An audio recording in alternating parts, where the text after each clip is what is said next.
Et c'est parti pour Smart Bourse, votre double dose quotidienne de marché en direct sur Bismart, chaque jour à la mi-journée 12h30, 13h et le soir, la grande édition pendant une heure à partir de 18h30. Au sommaire de cette édition de la mi-journée, quelques résultats d'entreprise qui marquent encore cette séance boursière en Europe et à Paris, notamment avec le sans faute d'Hermès sur la publication de ses résultats annuels et de son accélération de la croissance au quatrième trimestre, assez spectaculaire, une croissance organique qui ressort en fin d'année 2 fois supérieure à celle du troisième trimestre, une progression des ventes de 15,6%. Sur l'ensemble de l'année, la marge opérationnelle ressort à 31% versus 34% en 2019.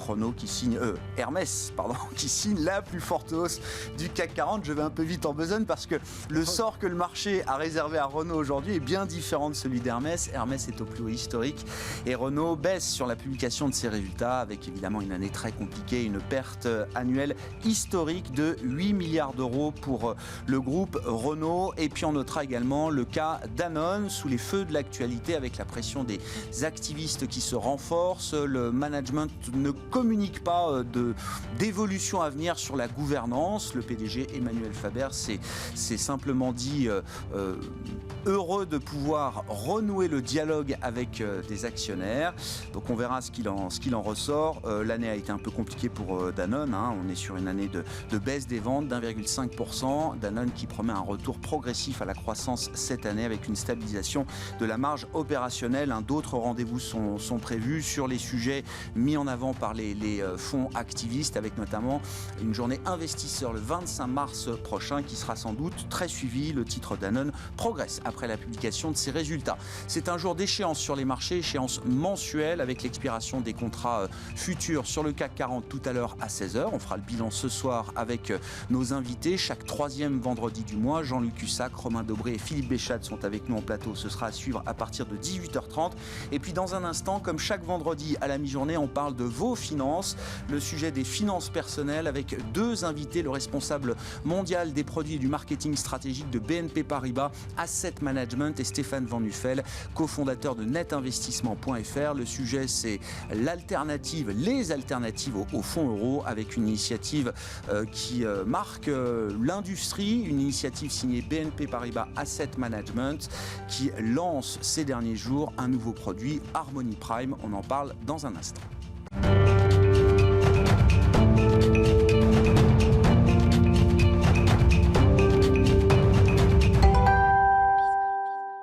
Mais d'abord, les infos clés de cette séance à mi-parcours en Europe, c'est avec Nicolas Pagnès depuis la salle de marché de Bourse Direct. La tendance est en légère hausse à la mi-journée à la Bourse de Paris. Le débat sur l'inflation est toujours au centre de l'attention alors que le plan de relance de 1900 milliards de dollars laisse envisager à de nombreux investisseurs une hausse des prix due à un surplus massif de consommation. Des attentes inflationnistes qui font grimper les taux d'emprunt des États. Aux États-Unis, le rendement à 10 ans évolue aux alentours des 1,30% à la mi-journée. En Asie également, on constate que le rendement de l'emprunt souverain japonais à 10 ans grimpe aux alentours des 0,1%, un niveau qu'il n'avait pas atteint depuis novembre 2018. En France et en Allemagne, les rendements d'emprunt à 10 ans remontent également depuis quelques jours. Janet Yellen continue de son côté de faire la promotion du plan de relance. Celle-ci a notamment tenté de rassurer sur le sujet de l'inflation en expliquant que la Fed avait tous les outils nécessaires pour gérer les tensions inflationnistes. Il n'en reste pas moins que ces fameuses tensions inflationnistes animent un débat sur les marchés entre ceux qui anticipent une correction alors que les marchés actions seraient temporairement délaissés au profit d'autres actifs si les rendements venaient à monter trop haut, tandis que de l'autre côté, on estime qu'une remontée des prix serait un facteur positif pour les actions car elle reflète un renforcement des anticipations de croissance des entreprises. Toujours est-il que les prix à la consommation ont progressé en France au mois de janvier. L'estimation provisoire d'une inflation de 0,8% sur le mois contrebalance le recul des prix de 0,9% enregistré au mois de décembre.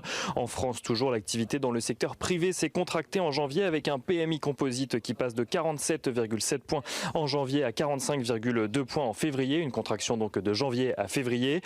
Dans le détail, le secteur manufacturier montre des signes assez clairs de reprise tandis que les services continuent de subir les l'impact des mesures de restriction en lien avec la crise sanitaire.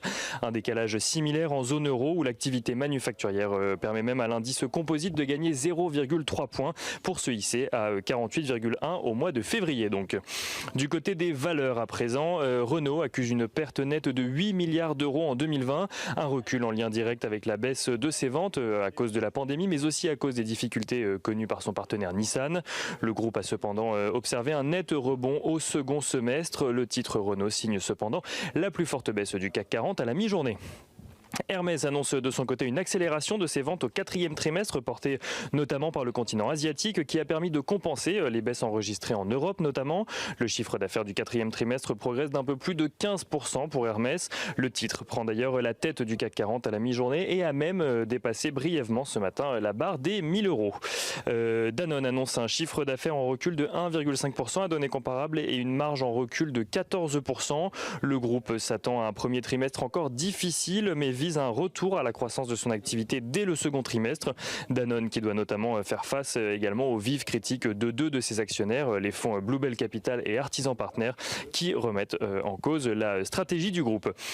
Valeo fait état de son côté d'une chute de son chiffre d'affaires de 16% et d'une perte nette d'un peu plus d'1 milliard d'euros. Pour 2021, le groupe anticipe un rebond de 10% du marché automobile contre un recul de 17% en 2020 et compte faire mieux que le marché. Le groupe veut également améliorer sa marge et Tarkett enfin fait état d'une baisse de 9,5% de son chiffre d'affaires en 2020, affichant une perte nette de 19 millions d'euros en lien avec les dépréciations d'actifs pour faire face à la crise sanitaire. Et on notera pour finir que les volumes devraient être plus conséquents à la Bourse de Paris aujourd'hui en cette journée des 3 sorcières. Nicolas Pagnès avec nous en fil rouge tout au long de la journée sur Bismart depuis la salle de marché de Bourse Direct.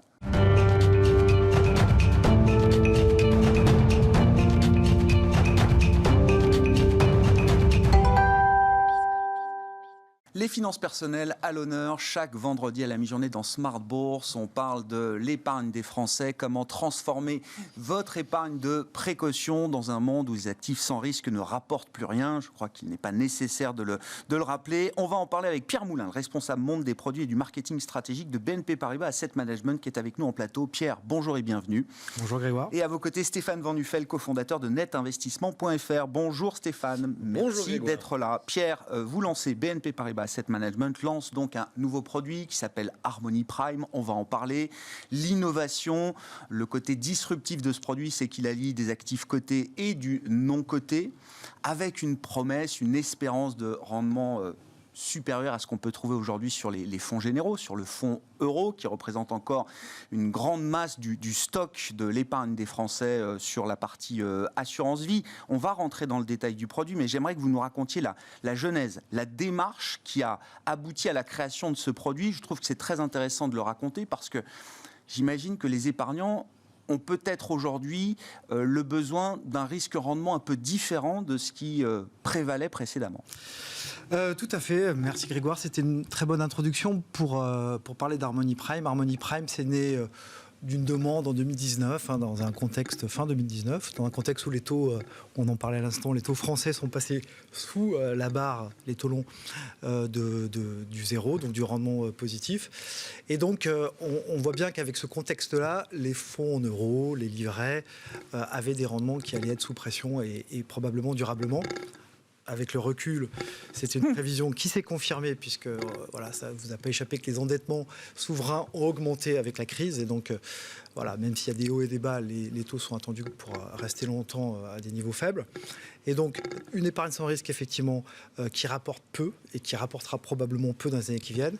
Et de l'autre côté, dans le monde de l'assurance vie, des UC qui sont quand même biaisés sur les actions et qui sont perçus comme très risqués. Et donc, effectivement, il y avait cette idée qu'il manque un sweet spot dans le paysage de l'épargne française, un troisième pilier qui permettrait aux investisseurs de s'éloigner un petit peu de l'épargne complètement garantie et sans risque et se rapprocher d'une épargne plus productive avec des rendements plus importants tout en n'étant pas un saut dans l'inconnu en termes de risque. Et ça, on y est arrivé et on a pensé que c'était une très belle innovation en apportant enfin la combinaison entre les actifs cotés et les actifs non cotés. Actifs non cotés qui apporte la diversification, apporte du potentiel de rendement, apporte du financement aussi d'économies concrètes, du tissu économique. Et cette combinatoire-là permet effectivement de viser à peu près 3% net de tout frais, ce qui est quand même significativement au-dessus des fonds en euros, pour un risque qui, autour de 3,5 de volatilité, donc en gros 1/5 à peu près du risque action, un risque limité, et donc effectivement d'être positionné entre ces deux contraires de l'épargne française. Je donne un peu la mesure de ce que les fonds euros servent au titre de 2020. C'est autour de 1,10, c'est ça le taux moyen attendu. Là, vous parlez de 3% net de tout frais, c'est ça, c'est l'objectif de rendement que vous fixez pour Harmony Prime. En quoi intégrer des actifs non cotés est quelque chose de disruptif? Et est-ce que les épargnants structurellement averses au risque, puisque vous essayez de parler à ceux qui sont encore beaucoup trop investis sur du fonds euro, en quoi est-ce qu'ils vont adhérer à cette idée de non-coté justement dans ce nouveau produit d'épargne? Alors, c'est disruptif d'abord parce que les actifs non cotés sont peu démocratiques, au sens qu'ils sont accessibles par des véhicules qui sont réservés avec des contraintes d'investissement à des investisseurs relativement aisés, et en général avec une épargne qui est bloquée pendant de longues années. Ouais. Et donc ce que je n'ai pas dit mais qui est très important, c'est que dans Harmony Prime, on va permettre de s'exposer pour partie, 1/3 du portefeuille, à un mélange, un bon cocktail de private equity et aussi de dette privée qui est très intéressante et beaucoup moins risquée, tout en étant avec une liquidité de l'épargne qui reste très acceptable, avec possibilité de rentrer et de sortir 2 fois par mois. Ça, c'est la clé, ça. Ça, c'est la clé parce qu'en mélangeant du côté et du non-côté, on arrive à rendre le véhicule investissable et relativement liquide, et on permet aux épargnants de pouvoir, certes, viser à investir pour le moyen terme, au-delà de 5 ans, mais en cas d'aléa, de pouvoir récupérer leur épargne sans trop de difficultés. Sans difficulté, tout court. C'est l'ambition que vous avez pour ce produit. Vous diriez que ça doit devenir un standard du marché? Vous parlez d'un 3e pilier de l'épargne des Français. Alors, je suis sûr qu'il y aura beaucoup de concurrence peut-être demain autour d'Harmony Prime. Ce sera le rançon du succès pour BNP Paribas Asset Management, puisque vous êtes pionnier sur ce type de produit. Mais oui, ça a vocation à devenir un standard de marché. Alors, il y a une difficulté quand même à combiner tout ça. Donc, il faut avoir une certaine expertise, il faut avoir la capacité d'investir dans les marchés non cotés, en private equity, en dette privée, et d'être aussi avec une certaine forme de franchise sur les actifs cotés, de maîtriser aussi un petit peu les dérivés pour être capable de aussi amortir un petit peu les chocs d'exposition. Donc, il y a une petite barrière. Néanmoins, effectivement, on pense que c'est le type de solution qui manquait au paysage de l'épargne, et que sans doute d'autres concurrents vont essayer de s'inspirer, en tout cas d'arriver dans ce niveau de risque dont on sait qu'il est intéressant pour les investisseurs parce qu'il n'est pas trop élevé et qui permet d'avoir des rendements beaucoup plus élevés grâce à la diversification. C'est une stratégie d'offre. Vous l'avez testé, ce produit, je crois, Pierre. Oui. Est-ce que vous avez été surpris par l'appétit que vous avez pu trouver, la demande que vous avez pu trouver face à ce produit intermédiaire, ce sweet spot, comme vous dites? Ouais, c'est intéressant, effectivement. On a beaucoup travaillé, notamment l'année dernière, alors dans les périodes, notamment pendant l'été où les choses se sont un petit peu calmées, à interroger les investisseurs, quantitativement, qualitativement, à leur poser la question et de leur dire, voilà, aujourd'hui, vous avez ce paysage où il y a une épargne non risquée qui rapporte plus beaucoup, et ensuite investissement en action qui fait un peu peur. On ne l'a pas dit comme ça, mais on a dit ça. Si on vous présente une alternative autour de 3% net, avec un risque limité qu'on a illustré dans les scénarios difficiles, qu'est-ce que vous préférez? Et on a senti qu'il y avait une vraie attention sur le pilier du milieu dont on parlait.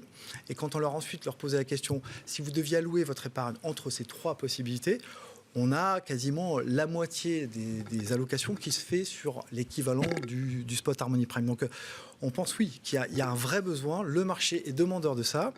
Et le marché est aussi demandeur, et les investisseurs, de sources de diversification, de rendement. Ils sont aussi demandeurs de sens. Et dans Harmony Prime, il y a l'idée aussi de l'investissement durable. Toutes les composantes d'Harmony Prime ont au cœur de leur processus de décision d'investir durablement, de privilégier les acteurs, les projets, les entreprises du tissu économique qui ont aussi l'impact extra-financier en haut de leur agenda. Et donc ça résonne effectivement sur beaucoup d'aspirations des investisseurs. Et puis il faut aussi rajouter qu'au-delà de ça, c'est aussi quelque chose qui correspond à un besoin de l'économie française. Être mieux financé en equity, être mieux financé en dette privée, qui sont des actifs qui sont en croissance forte, est un vrai enjeu macroéconomique cette fois-ci. Et à ce titre, pour beaucoup d'épargnants, ça va être une forme d'initiation au private equity, ou en tout cas un premier contact avec ces marchés non cotés, donc de dette également et de private equity. C'est une manière aussi pour ces actifs non cotés peut-être de se démocratiser. Vous l'avez dit d'un mot, Pierre, mais j'ai l'impression qu'il y a peut-être là une tendance de fond. On a vu BPI qui lançait une initiative en private equity ouverte justement au grand public. On voit sur la partie crowdfunding, là aussi, un appétit énorme qui a explosé l'an dernier. Alors, il y a toujours la partie immobilière, évidemment, très importante. On en parlera avec Stéphane, mais même l'investissement en fonds propres, l'investissement local dans des entreprises régionales, c'est quelque chose qui draine beaucoup d'intérêt de la part des clients aujourd'hui. Dans le monde de l'asset management, cette question-là, c'est la question que tous les acteurs se posent depuis 10 ans. Comment arriver à démocratiser ces classes d'actifs qui, dans le monde institutionnel, sont extrêmement développées. Par exemple, les assureurs, pour gérer les fonds généraux, allouent un petit peu sur ces actifs-là. Les fonds de pension en Europe sont aussi très exposés. Donc dans le monde institutionnel, ça existe, mais la grande question, c'était comment démocratiser ça. Et donc il fallait trouver un moyen d'arriver à combiner la dimension liquide, non liquide, côté, non côté, et de telle sorte qu'effectivement, ça favorise cette première prise de contact pour l'investisseur particulier dans cette sphère qui est à plein d'égards très intéressante, et j'insiste, en forte croissance aussi. Ouais. Bon. Et donc, Harmony Prime est réservé aujourd'hui aux clients Cardiff, Pierre, c'est ça? Alors, c'est ce que j'ai compris. Eh bien, derrière Harmony Prime... Ça n'a pas une vocation universelle? Absolument, ça a une vocation universelle. Et donc, on va faire œuvre publique à un moment donné et ouvrir à l'ensemble des acteurs. Amen. Mais néanmoins, effectivement, c'est un travail aussi de tout le groupe BNP Paribas. Il y a un gros enjeu. Et d'ailleurs, on a des évolutions organisationnelles qui mettent l'accent sur la filière investissement, épargne, avec un nouveau pôle. Et c'est un petit peu une illustration de cette ambition-là. Et donc, oui, on a travaillé avec notre assureur préféré BNP Paribas Cardiff, avec aussi notre banque privée, avec nos réseaux retail, pour arriver à bien positionner ce produit dans le marché et de le commercialiser. Ça démarre. Pour autant, effectivement, à un moment donné, on élargira l'audience et donc, du coup, tout le monde pourra investir dans Harmony Prime d'une manière ou d'une autre. Bon, et ça démarre sur un rythme que vous qualifieriez comment, Pierre ? Ça démarre avec beaucoup d'enthousiasme. La dimension innovation est vraiment marquante et on sent qu'il y a de l'attraction. Il y a pas mal de buzz sur le sujet, il y a beaucoup d'articles et puis on sent que de toutes parts, et pas qu'en France, c'est une première en France, mais en fait c'est une première européenne. Et donc on l'a lancé en France, mais on a aussi d'autres pays qui commencent à s'interroger sur ce qui est en train de se passer là. Donc oui, on sent qu'il va y avoir de l'aspiration. Oui, c'est pour ça. Je disais, c'est une réflexion qui va nourrir aussi la concurrence, j'imagine. Pierre Moulin qui était avec nous en plateau pour discuter effectivement de ces alternatives au fonds euro avec le lancement de ce produit Harmony Prime chez BNP Paribas Asset Management.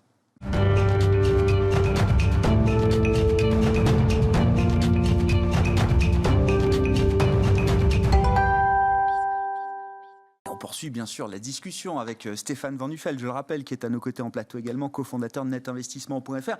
Une réaction quand même, Stéphane, vous êtes CGP en contact avec le client final, donc un SRRI, un indicateur de risque-rendement de 3 sur 7, 3% net annualisé, net de tout frais, c'est l'objectif visé par Harmony Prime. Normalement, ça doit attirer des clients, ça. Alors non seulement ça doit attirer des clients en bout de chaîne de parcours client, c'est-à-dire le client consommateur profane ou pas, mais ça doit attirer aussi des CGP et des professionnels intra-réseau ou extra-réseau, parce qu'en fait l'innovation, et là pour le coup moi j'ai été assez intéressé de découvrir ça et je suis ravi de croiser Pierre, parce qu'en fait là c'est une grande banque qui, je pense, est la première en Europe à tirer, entre guillemets, dans le bon sens, de l'innovation. C'est-à-dire que là, les grandes banques commencent à rentrer dans le jeu.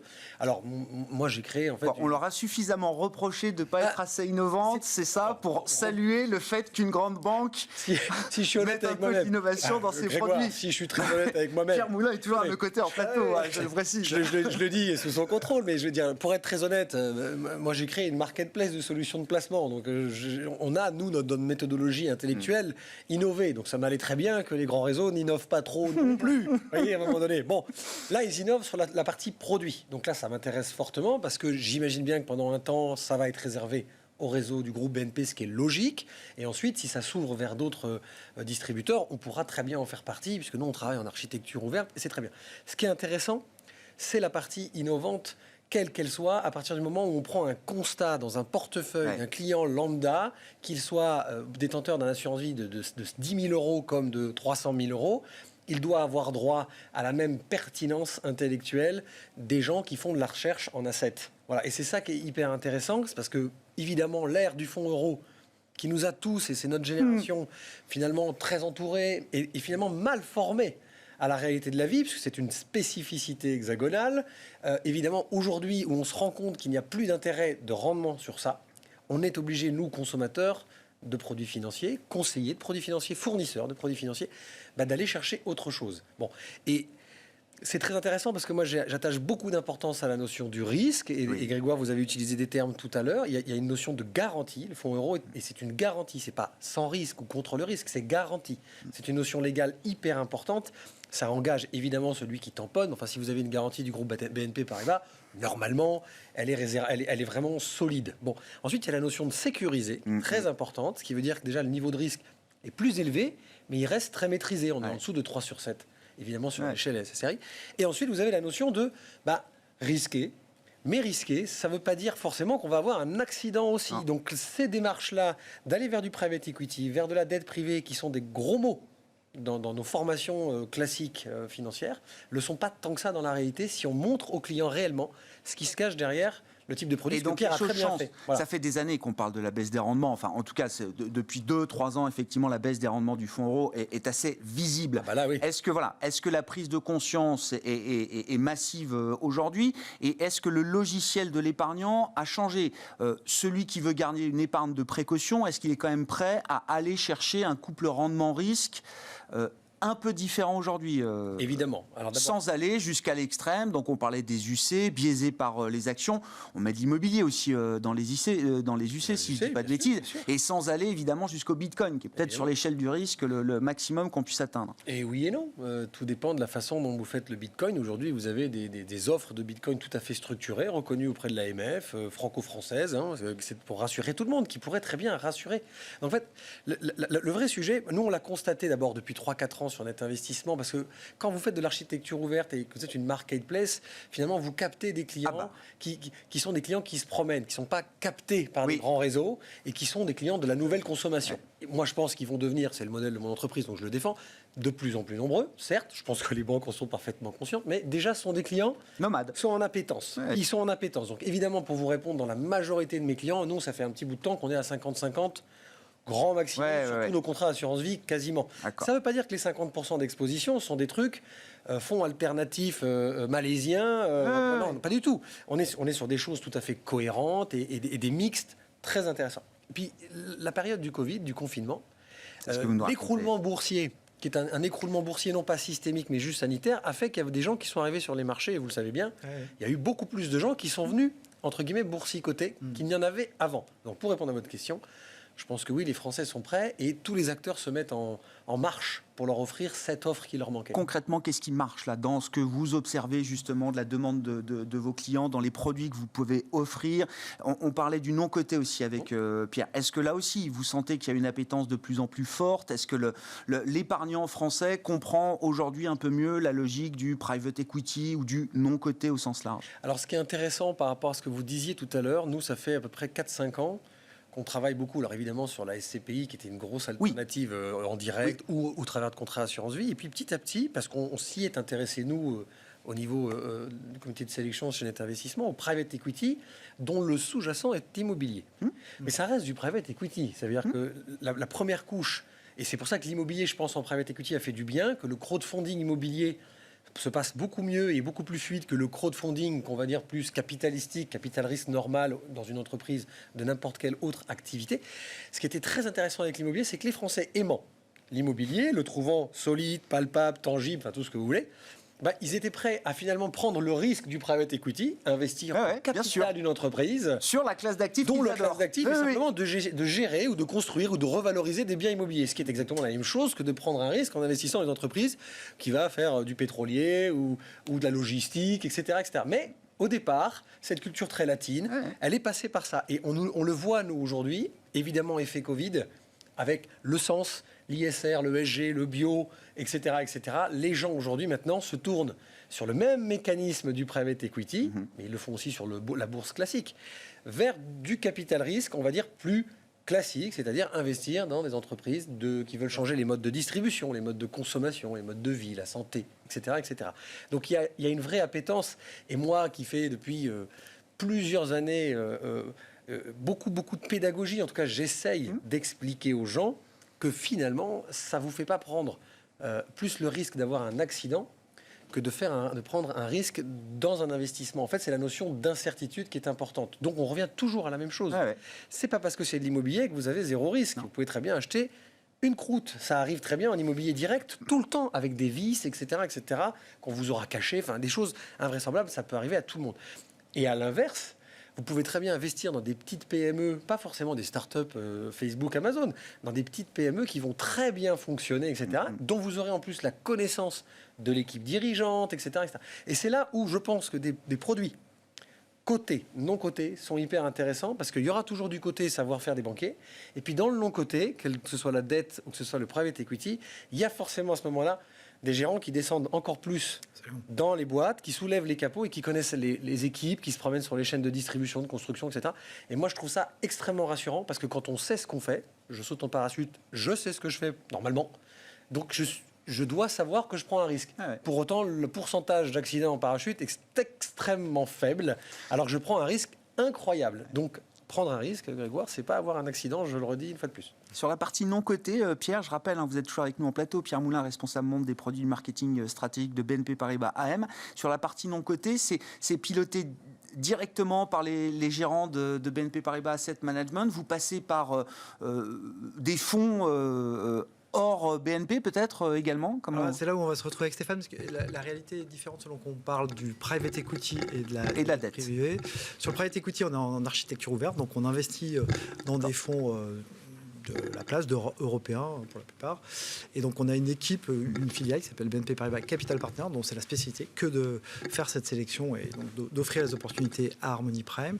Côté dette privée, là, on a une vraie grande franchise qui monte en puissance et qui, elle, investit directement dans des projets d'infrastructure, des projets immobiliers, d'ailleurs aussi en dette privée. On a de la dette immobilière long terme, prévisible, qui est très intéressante. Et donc, on a des équipes spécialisées qui font ça et qui, par ailleurs, je dirais, bénéficie de la capacité de sourcing, comme on dit, du groupe BNP Paribas. Donc on équilibre entre les types de sourcing, mais enfin, elle est très intéressante en ce qui concerne aussi le groupe BNP Paribas. Donc on a du propre, si je puis dire, et puis de l'architecture ouverte pour le private equity. C'est intéressant que les grands réseaux se mettent à la multigestion. Parce que la multigestion, ça veut dire que cette notion verticale des grands groupes est en train de s'horizontaliser et finalement, on est dans l'architecture ouverte, on va chercher le meilleur là où il est. Et bien ça, c'est hyper bien parce que pour le client, c'est quand même l'avenir, je pense, pour moi. On s'arrêtera là. Merci beaucoup, messieurs. Merci d'avoir été avec nous pour parler de ces sujets patrimoniaux, ces sujets d'épargne. C'est le rendez-vous du vendredi à la mi-journée dans Smart Bourse. Vous le savez, vos finances personnelles. Stéphane Van Nuffel qui était avec nous en plateau, le cofondateur de netinvestissement.fr, et Pierre Moulin, je le rappelle, responsable monde des produits et du marketing stratégique de BNP Paribas Asset Management.